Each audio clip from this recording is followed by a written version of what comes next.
Close. The Trump administration will impose tariffs on $200 billion more in Chinese goods starting next week, escalating a trade war between the world's two biggest economies and potentially raising consumer prices ranging from handbags to bicycle tires. September 17.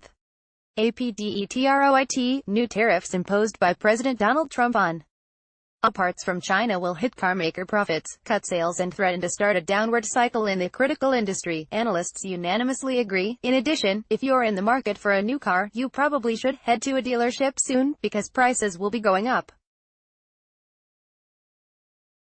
Trump's latest round of tariffs on Chinese imports will add costs to more than 100 car parts, a 10% levy on everything from tires and brake pads to engines and batteries that go into vehicles made and sold in the U.S. It's going to be felt by Americans, and it's going to be a big deal, said Peter Nagel, senior analyst at IHS Markit.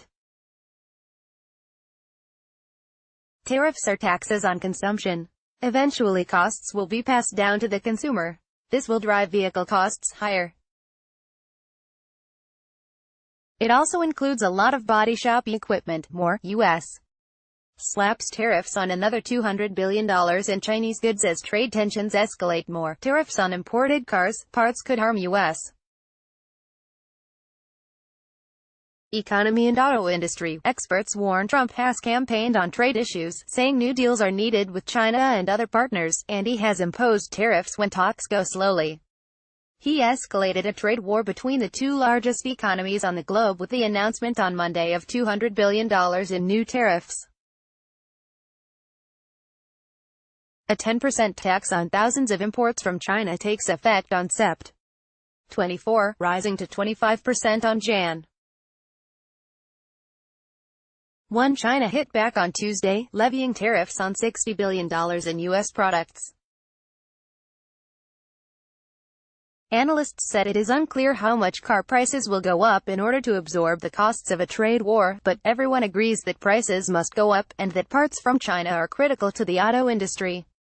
And all that means car sales will drop as a result, too. This is definitely the make-it-stop point for the auto industry, said John Gabrielson, a market economist who advises automakers and auto suppliers. Finding a silver lining in the move is difficult, said Kristen Jacek, vice president of the industry, labor. We're going to sell fewer. And not only do we buy car parts from the rest of the world, we sell parts to the rest of the world, she said.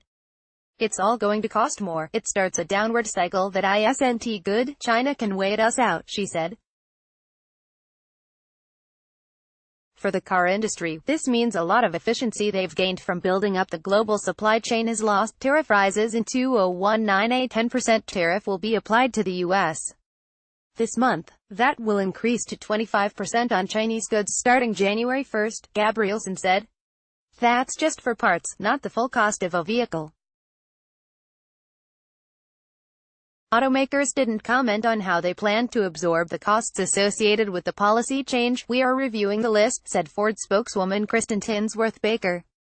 What we would emphasize is that it is essential that governments work together to lower, not raise, barriers to trade. We encourage both governments to work together through negotiation to resolve issues between these two important economies. Fiat Chrysler declined to comment on the impact of the new tariffs. General Motors declined to respond to request for comment. Gabrielson said some of the costs will be passed on in sticker prices. Prices are going to go up, but they won't go up by 25%, he said.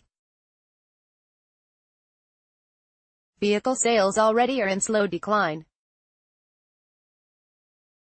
This will be quite a gut punch when they are forced to raise prices. Automakers can produce cars for about a month before the costs associated with the 10% tariff take effect.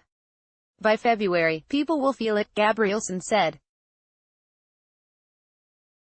Gabrielson said it took him nearly 3 hours to analyze the list of car and light truck items imported from China facing new tariffs effective Sept.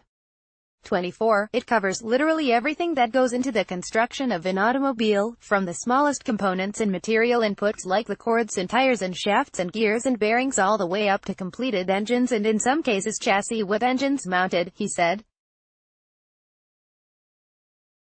Jeff Burris, founder and principal of Advanced Purchasing Dynamics, which has been doing extensive work in automotive supply chain for the past 14 years, offered a grim assessment. Even at 10%, the hit to manufacturers will be significant. At 25%, for some, the impact will be catastrophic. How much will prices rise? National Automobile Dealers Association President and CEO Peter Welch said industry analysis outlined a scenario where a 25% tariff would increase the price of the typical vehicle sold in the United States by about $4,400. A Center for Automotive Research study commissioned by the National Automobile Dealers Association found a 25% tariff would result in 2 million fewer new vehicles sold per year.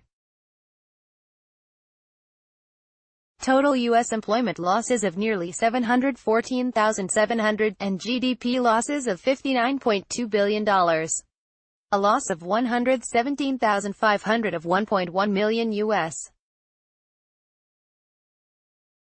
new car dealership jobs, with the average franchise dealership losing 7 jobs. An increase in used car prices due to heightened demand and constricted supply.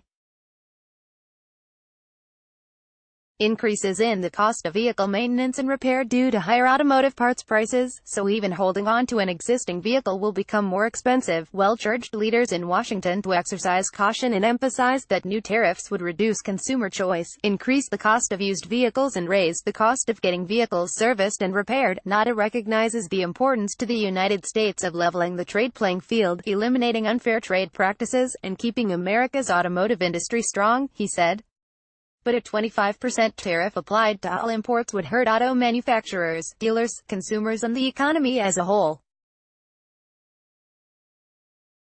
And the hardest hit would be our customers. Tariffs are a direct hit to consumers' pocketbooks, said Gloria Bergquist, Vice President of Communications and Public Affairs at the Alliance of Automobile Manufacturers. This decision would essentially cover every Chinese export to the United States, so it's hard to see how consumers would not be caught in the crossfire. Contact Phoebe Wall-Howard, forward@freepress.com. Follow her on Twitter at Phoebe said. Staff writer Eric D. Lawrence contributed to this story. Read or share this story. https://usat.ly/2xjg9z2